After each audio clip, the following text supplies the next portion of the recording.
for joining us. This is a very extra special live podcast recording at the 2025 AGM Retail Conference. So excited to be here with you today as we officially launch our podcast, which is called The Fairway to Retail Success, an AGM podcast.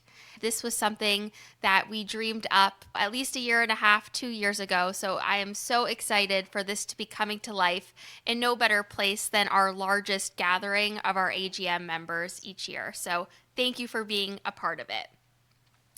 So for today's inaugural episode, we thought no better individual to have a part of it than Marty Hackl, Mr. Style.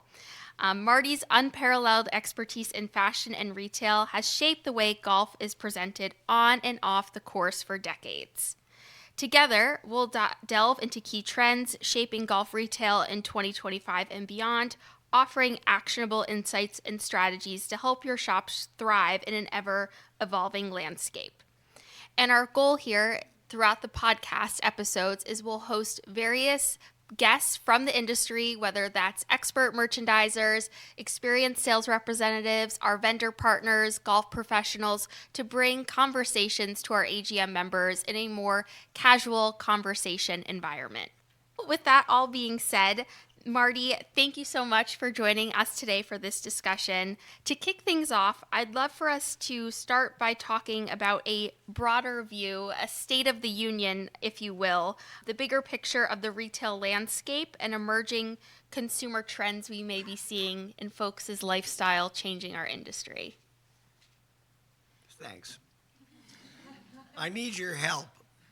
Because the first thought that I had when we started talking about this podcast and wanted to discuss what's happening in fashion and in style, particularly in golf, is this word athleisure erupted. Now, I think I need your help. We need to change this word because it means so many different things to so many people.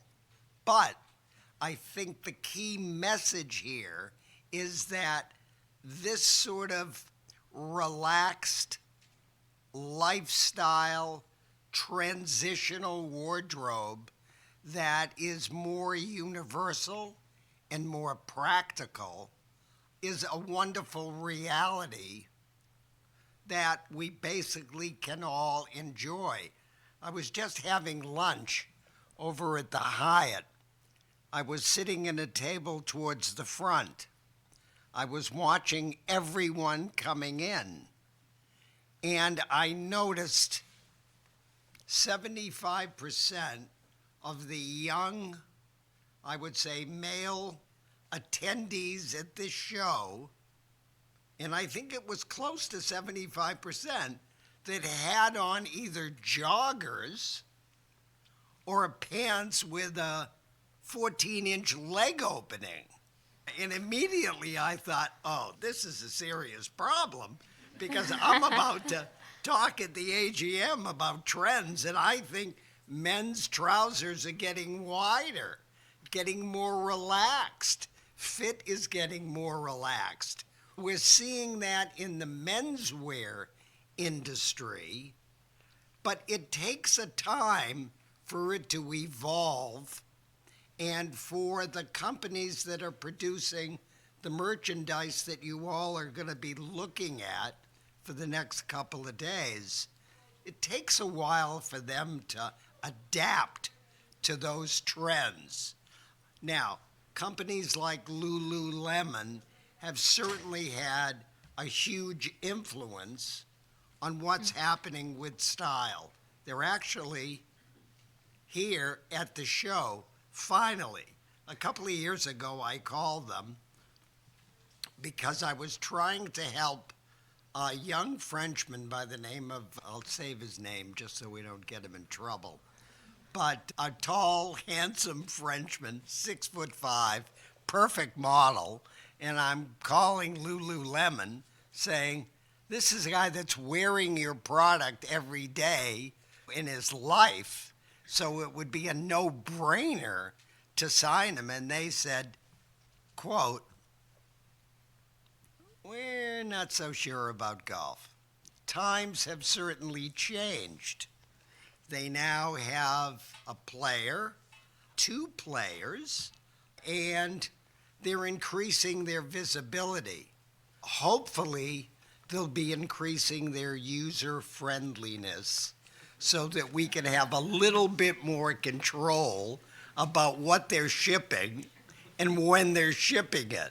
I know that's always been a sensitive spot, but I think this athleisure, relaxed, joggers, leggings, all of these versatile pieces, this is a real keynote because I think we're seeing lifestyle-wise, people want to get in comfortable clothes and do a variety of things. Maybe play golf, maybe go to lunch, maybe do a Zoom call, maybe go to work, and they don't want to have to change 3 times. So the first thing that we have to think about is y'all are not running golf shops. You're running shops that happen to sell merchandise that can work on the golf course. So when you get home, go to your general managers and tell them you want to remove the word golf from all of the signage and just call it the shop. And the reason why that's important is because that shop is pretty much a safe haven for almost all of your members. It's a place that's familiar. And speaking for guys, I know not a lot of guys want to, you know what, I'm going to go shopping this afternoon so I can spice up my wardrobe a little bit. I run for the exit if someone were saying that to me. So here is a place where everyone's comfortable. It has nothing to do with gender. It's familiar. We've seen the same familiar faces. And I think that enables a shop to be able to put more choices and more variety in front of the people that they see on an ongoing basis. So rather than just selling, if you will, basic pieces, I think you can continue to push the envelope to really upgrade, to have a more modern, if you will, a more tailored selection of product. I used to go into golf shops years ago, and I would say, I want to buy a white shirt. Bring me all of your white shirts. This is in the days when they were actually solid color golf shirts. And they would bring a half a dozen shirts, one at 55, one at 60, one at 62.50, one at 65, one at 67.50, one at 70. And I would look at them and go, how do you expect members, how do you expect guests to make a selection with that many choices? I don't know about you guys, but I know when I go home, if we're going to discuss going out for dinner, if I give Gretchen more than 2 choices, we're going to end up eating at home because she can't decide Thai, Chinese, Mexican, too much. So sometimes we need to have a discipline to be able to edit, particularly those classic, those pieces that we've always seen in the shop, because you are trusted by the customer that's there. You're a safe harbor for them. They're going to rely a great deal on your judgment. I worked for many years at Neiman Marcus. The thing that made Neiman Marcus wonderful really wasn't the merchandise. It was the label. It was what the label represented. It had intrinsic value. Everything that had that label had a certain level of quality. That's so important today, particularly as you're merchandising in these modern times, that everything that you present to your members and guests have some value, some intrinsic value. We hear this word sustainability all of the time, and it's gotten misused into thinking sustainability is all about the fabrics that we're utilizing to make clothing. Sustainability should be about our responsibility as individuals, as people, to be responsible with our apparel, with what's happening with landfills and everything else. Now, I'm not suggesting that you tell people to buy less, but I'm suggesting that we always encourage people to buy things that have solid value. And that, to me, has a great deal to do with sustainability. Layering. We hear about layering all the time. It's pretty much a misused phrase, but we're seeing more and more of it. We don't, in the Northeast, in the winter, we don't see people bundled up with one big jacket. We oftentimes see people with a shirt, a vest, a quarter zip, another layer, so that they're really layering everything up. And I think when you're participating, when you're playing, I think that's the best formula for dressing when the weather gets a little bit cool, is layering so you can keep adjusting. We're seeing a lot of diversity in layering today. So the quarter zip is becoming almost commonplace. The cardigan is coming back. The cardigan in menswear industry is coming back not as a V-neck, if you will, but as a regular stand-up collar. It really sometimes almost looks like a vest, but we're seeing more and different treatments. The more we see brands like Sunday Red, the more we're seeing that oft-used phrase, the mock collar. So, there's a lot of different treatments that are going on with products. We see a great sensitivity with the entire industry with what's going on with sustainable colors. We see eco-conscious colorations from a lot of brands. People are thinking that way. People aren't thinking necessarily, oh, it's the fall season. Let's show them all those wonderful neutral, brown, beige, all of that stuff that gets so predictable. And we need a little variety. Everyone needs a little bit of color in their life. And we're seeing performance-driven fabrics becoming very commonplace, and everyone's comfortable with them. Yes, a lot of brands are inventing their own names for these products, Cool Max, Tech this, Tech that. But the properties, I think, of those fabrics are really appreciated by the marketplace. I myself am a pure sort of product guy. I want all cotton. I want all wool, because I think cotton breathes. And those fabrics that are polyester are really petroleum byproduct. So while we think we're being sustainability conscious, if we're using all of these polyester products, aren't we just talking out of both sides of our mouth?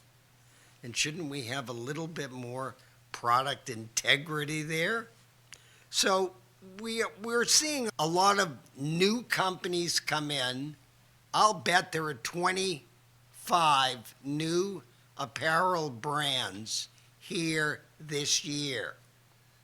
And I've had a little walk on the floor, and I think you're going to see some very exciting merchandise. I think you're going to see a lot of really cool accessories this year.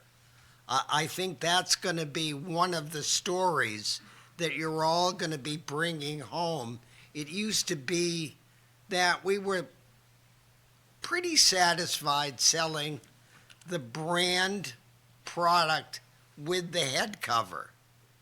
Now, almost every place I look, everyone's got these really neat, cool, and now even reasonably priced head covers, and they're making a statement, and they're now putter covers. I draw the line right there. I get nervous if I show up and someone that I'm playing with has covers on their irons. That always gets me a little concerned. We're seeing lots of changes in footwear. Today, wearing a pair of shoes without spikes on the golf course is pretty commonplace. It's not unusual to see that.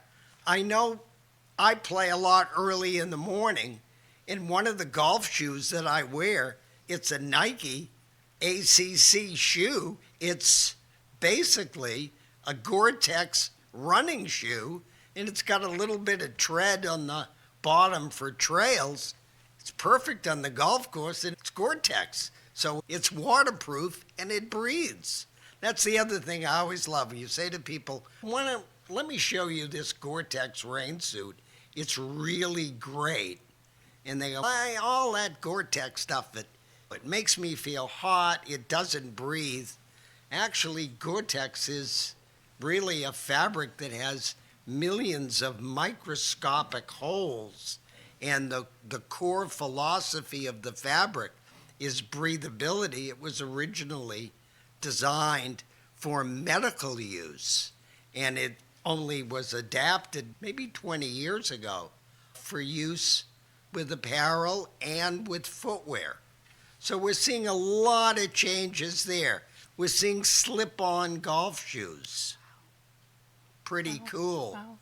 Mm-hmm. I'll bet we're going to see in the industry, maybe next year even, companies coming up with, you can build your own golf shoe. You can design your own shoe. You can customize the coloration of it. You can tell us if you want cleats in it or you want a plain bottom.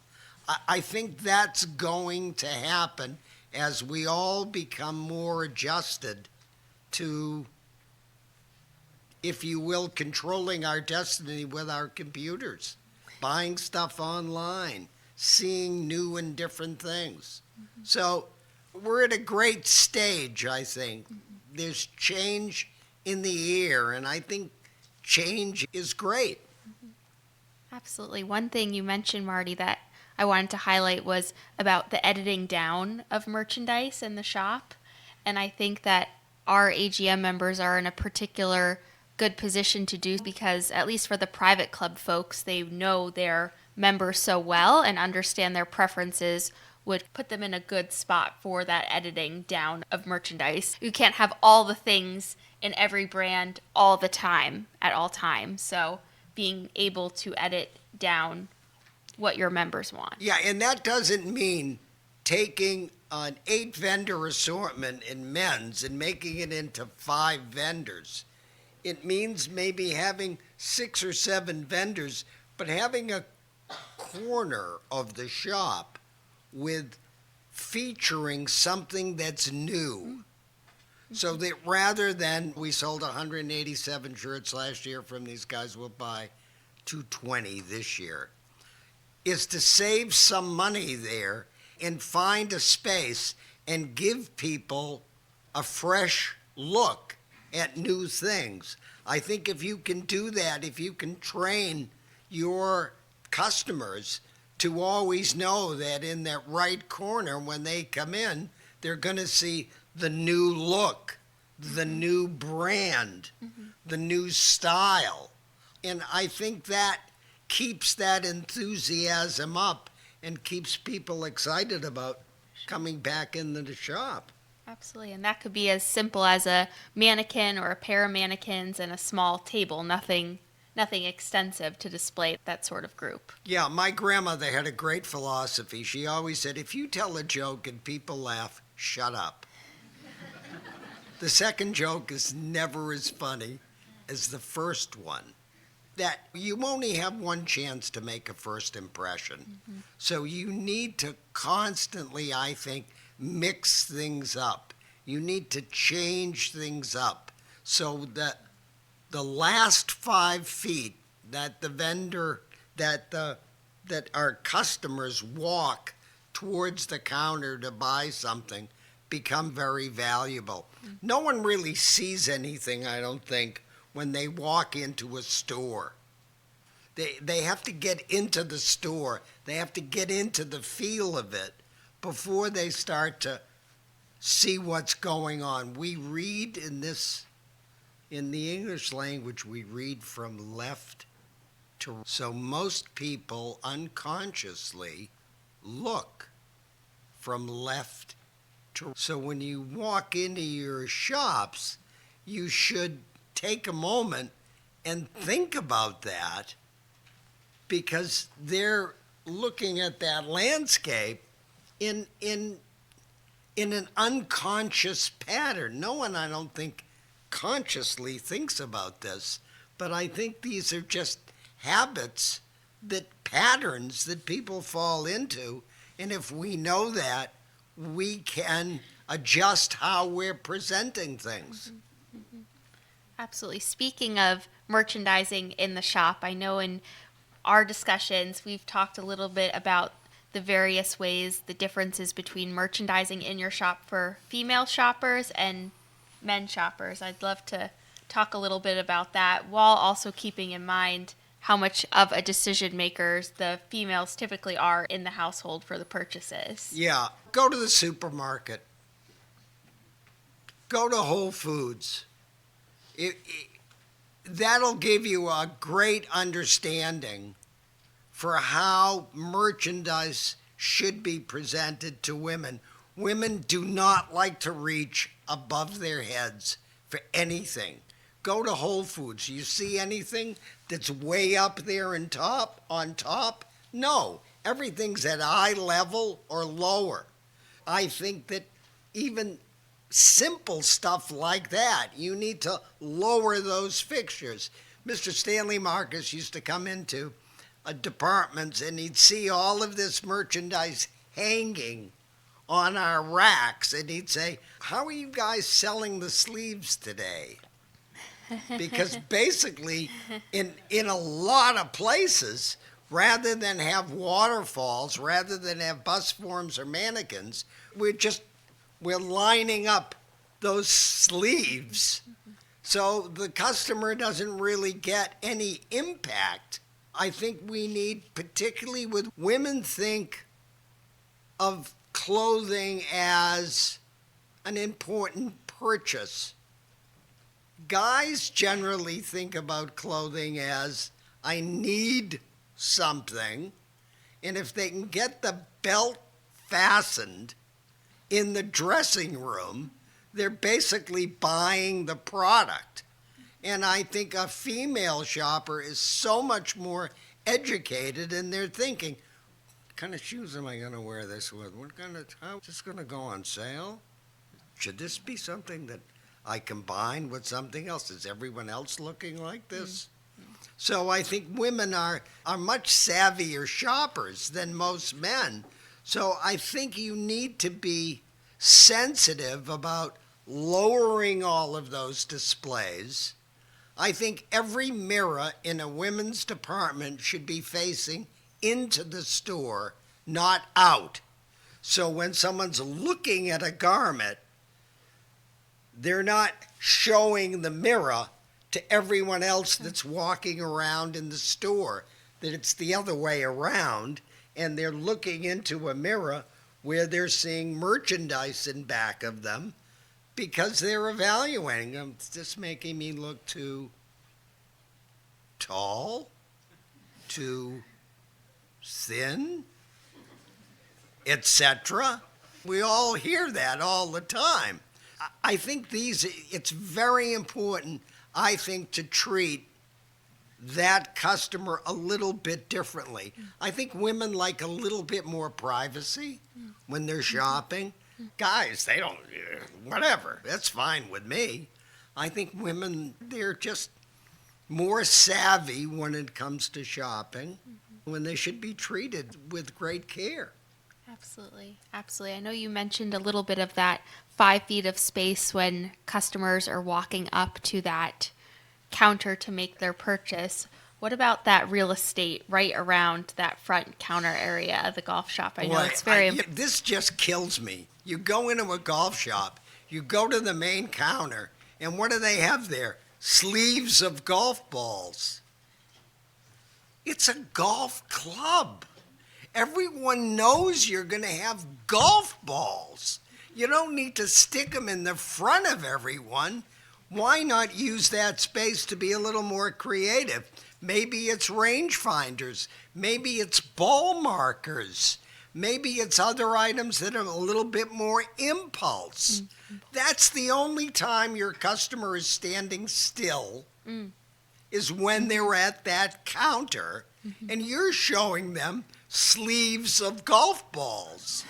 That really needs to be thought out. I also think what needs to be thought out are all of these bank counters that we're building in shops.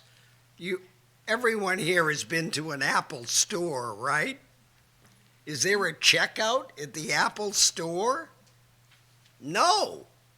It's someone going, do you want me to print a receipt for you? Great. And we can do it just like that. Particularly, I think, in private clubs. I think that level of service is very important. Get people get them out on the floor. Don't have them standing behind the counter. Absolutely. Absolutely. Going back to some of the trends for 2025, I know the Pantone color of the year is Mocha Mousse. Do you think we'll be seeing that in what we're going to see at the show this week? Are vendors going to be leaning into that Pantone color?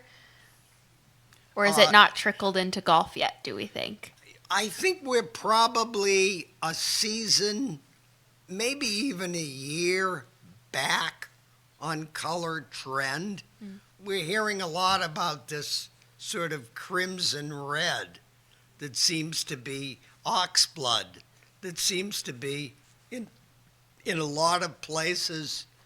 And color trend to me is a lot like going into your parking lot and looking at the automobiles that are parked at your club or facility and seeing what kind of variety you have there, particularly in Florida. We all assume that most people in Florida, it's a light-colored car. Now, I think, particularly with blue, we're seeing some fabulous new blue colors in the automotive industry, particularly in the European automotive industry, in Japan too.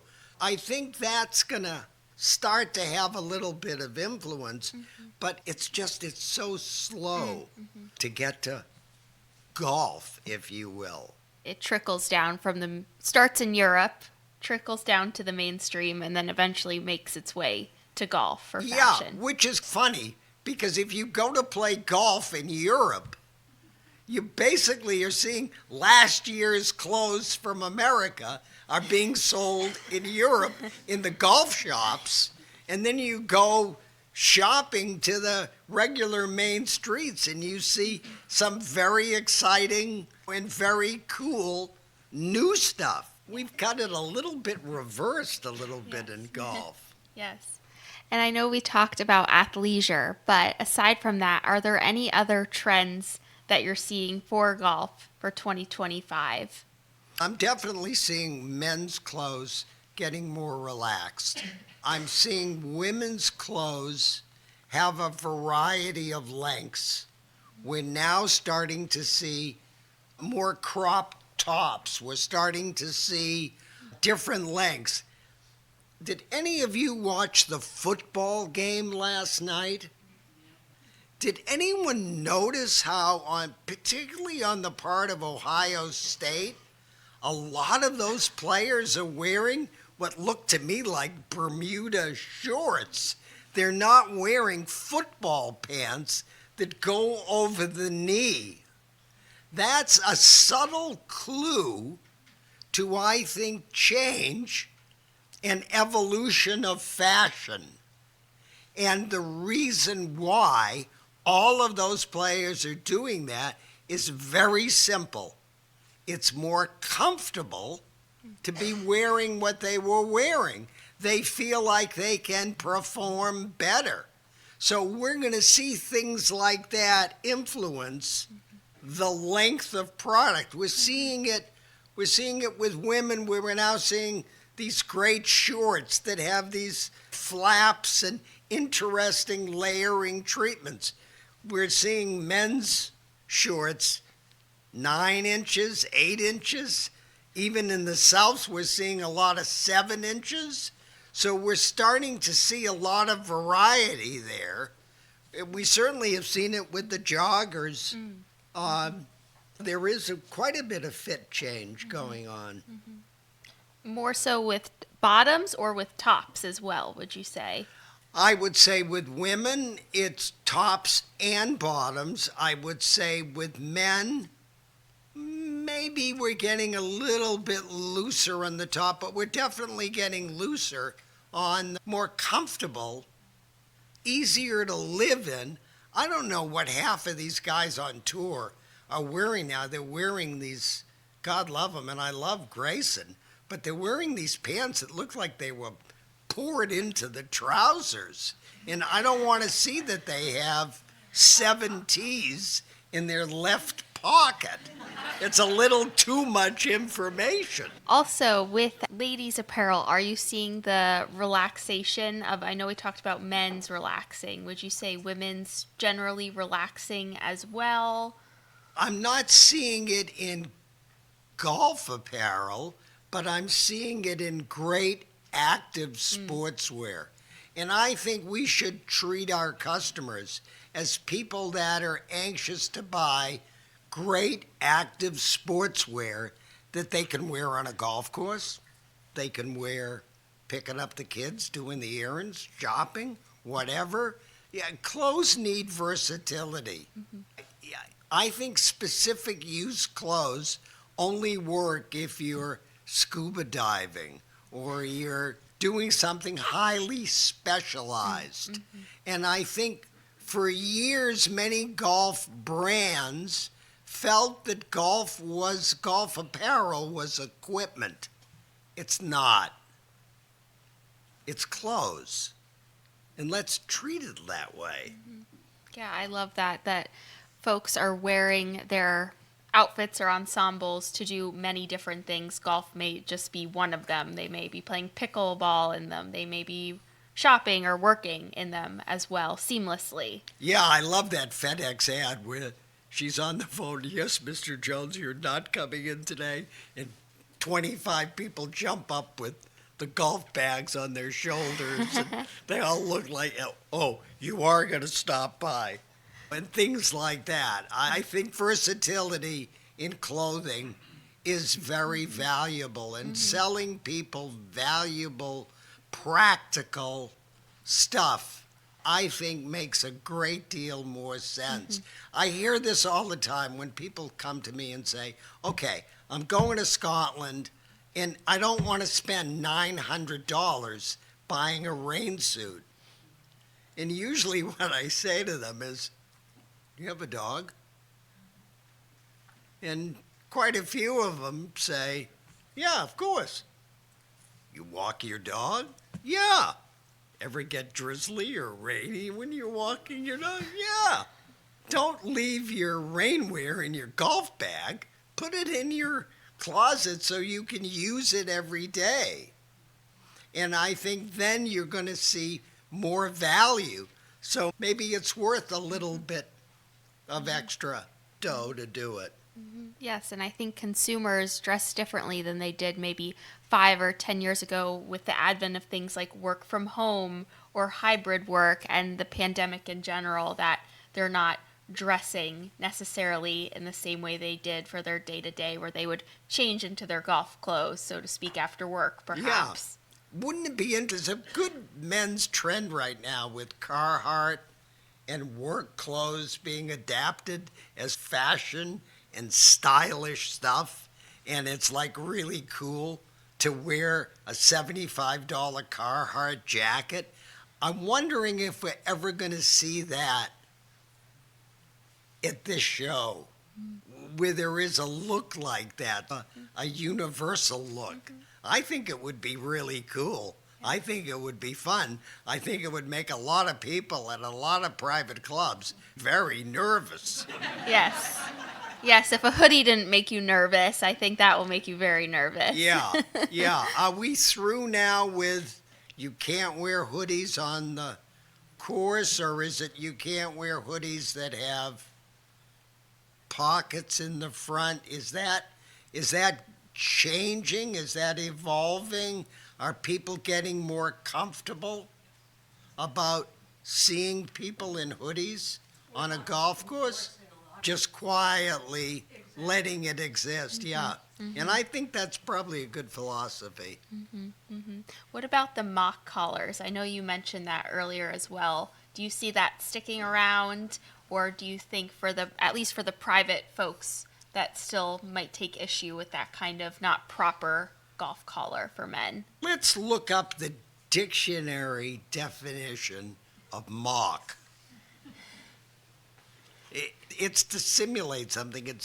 It's I think sort of a outdated, outmoded term that has to do with the fact that if you have a little bit more of a collar, you look more presentable. It's not about your collar. Now, with women's, we see sleeveless should have a collar and all of these sort of. We got to get a little bit more comfortable with all of that. And we should just say to people, you know what? Just use good common sense. Absolutely. Absolutely. What other trends are you seeing for 2025 out there, or any trends that you're hoping to see at the show as well this week? I'm a big hockey fan. I go to a lot of hockey games. I see 85% of the fans wearing jerseys. I go to the football game. I see not so much with the Giants or the Jets, but you look at Kansas City, it's a sea of red when you see the crowd. Now, that's changed. That's changed in the past 15 years. Now, we don't need fanatics to come into golf. They're every place now already. But we are seeing licensing have a huge impact.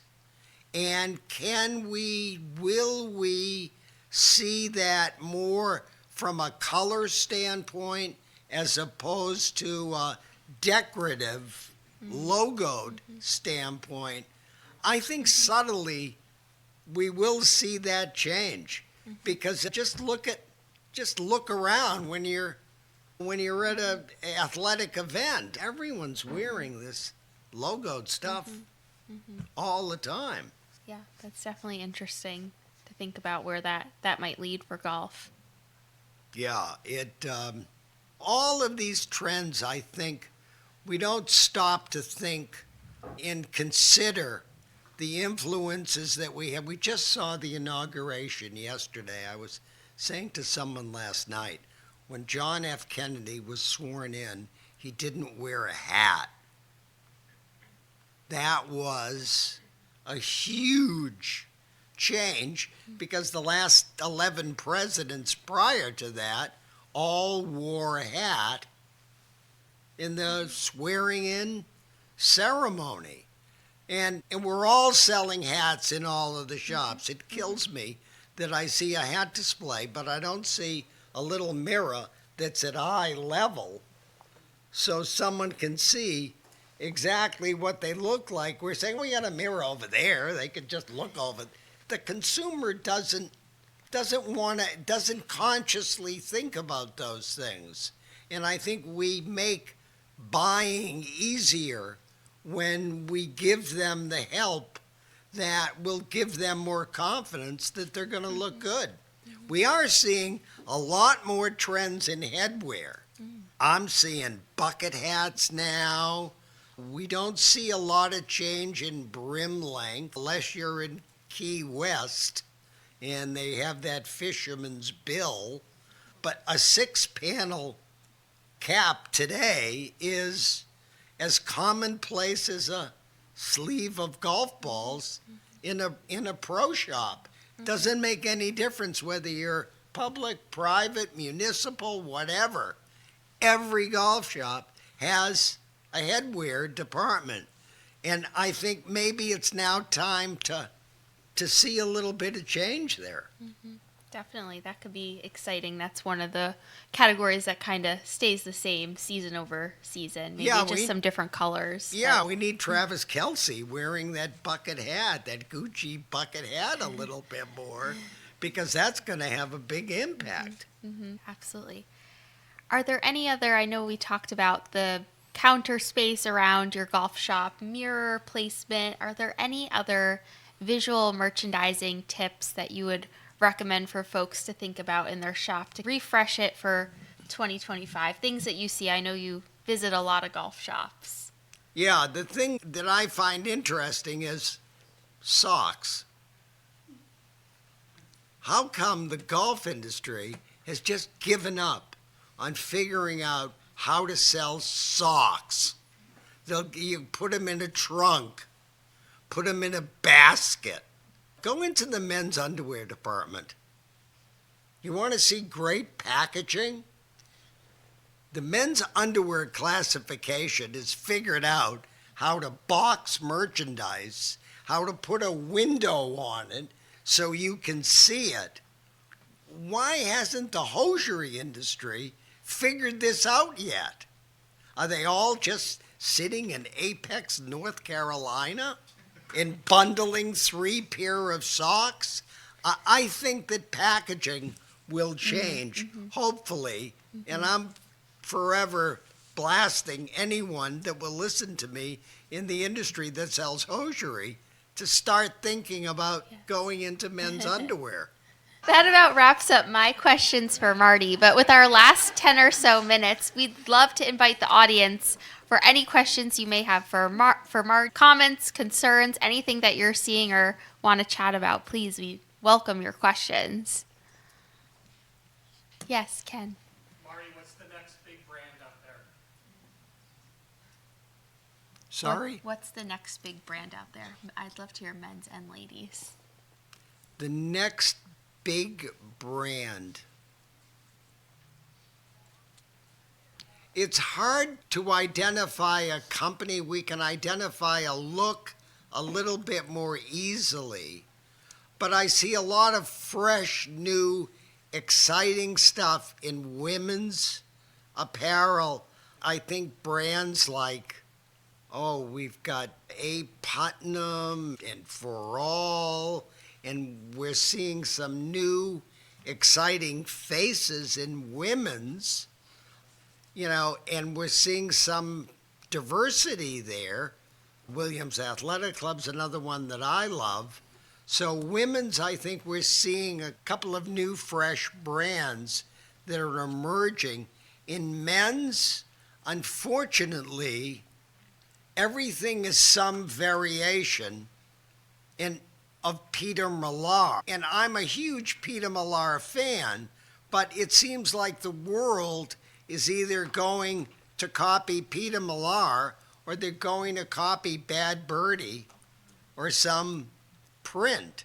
I think companies like Grayson, Holderness, and Bourne are emerging as very strong contenders to a great brand, Peter Millar. Peter Millar started about 20 years ago, and they came here talking about packaging, and they were selling men's underwear and cashmere sweaters. And the name of the company was Tweed Peacock. And they had a 10 by 10 table, no display. They had a table with their merchandise on it. And I remember seeing them and I thought the cashmere sweater was great. Look how they've flourished. Wonderful. Yes, Ellen. Marty, where do you stand on stripes versus prints? Oh, that's a good question. Oh, I think it has to do with balance, and I think it has to do with anatomy. And I think on certain people, certain design characteristics bring out the best in people. When I see an oversized gentleman shopping for clothes, I want that oversized man to think about going from light to dark. I don't want anything dark on the shirt or on the top contrasting with something light on the bottom, because I'm worried about that. I'm worried about anything that's above my head, actually, in a golf shop, like all of those golf bags and travel bags. I know no one has any storage, and you have to put it somewhere. But I think stripes it really has to do with the individual, and I think, if you're selling extra larges, they shouldn't be in bold horizontal stripes. They should be more subtle, and they should be softer in the look. I think sometimes it's easier to talk about those ground rules with men's apparel than it is with women's apparel, because it's a much trickier scenario. What about in terms of large prints? Do you see that continuing? No, we're probably going smaller. Yeah, you're going to see one or two brands that are going to have things that are big and bold. But I think subtle is going to have a more prominent place in the product that you're seeing this week on the floor here. I think you'll see more interesting novelty prints than big, bold statements. Any other questions out there? Yes. Stitch Golf, they have a medium large. Do you see any more trends in like different sizing? Because it seems like sizing is really important. And some clubs I've been at, certain brands sell really well, and then you come to a different club and that brand just doesn't sell because it doesn't fit the cut doesn't fit the ladies' club. There's actually a brand, I was begging them to come to the show, that is basically made for short men. If you're 5 foot and under, there's a brand called Nicholas James. And it's a terrific brand. And Nick Parker, the guy that came up with the idea of doing this, realized that the average size model with a major apparel brand today, the medium size model is 6'1", 6'2", has a 32-inch waist, a 32-inch inseam. On a gentleman who's like me, 5'7", that means your zipper is going halfway to your knees. And of course it's going to be uncomfortable. And of course it's going to be uncomfortable when you're doing something athletic. So why not have a more appropriate fit? I think it's a marvelous idea if more brands would come up with medium sizes. Johnny O has got this great tweener, which is a button, where they have that one extra button. It's really cool. And John's been all over this since the day he started that business. And you don't even have to be measured. And they can get your fit 98%. Maybe that should start to migrate a little bit into golf. That would be great because the customer that has a problem with that, they always have that problem. For any kind of clothes they're wearing, not just golf. Or there's ladies petite. Why isn't there men's petite? We could call it something different if petite's too. Yeah, very good point. Sure. Was there anything that you saw maybe 20, 30 years ago that you thought that'll never take off? That's this surprised me now with how successful it is. Outside of the fact that I thought I could become a comic 20 years ago, when I was telling a lot of jokes that never really worked.